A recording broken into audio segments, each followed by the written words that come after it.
की निवडणुका डोळ्यासमोर ठेवून हा अर्थसंकल्प मांडलेला आहे। काय त्यांना ते म्हणतात स्वतःच्या सरकारला महायुती सरकार। या युतीच्या सरकारचा अंतरिम अर्थसंकल्प म्हणजे यांचे कॉन्ट्रॅक्टर मित्र जोमात आणि शेतकरी कोमात असा हा अर्थसंकल्प आहे।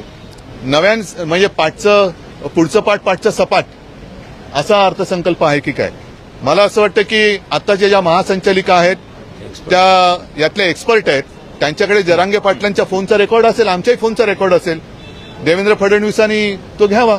आणि समजा आम्ही जरांगे पाटलांच्या मागे आहोत तरी देखील त्यांचं असं काय चुकतंय हे त्यांना तुम्ही सांगण्याचा प्रयत्न का करत नाहीत।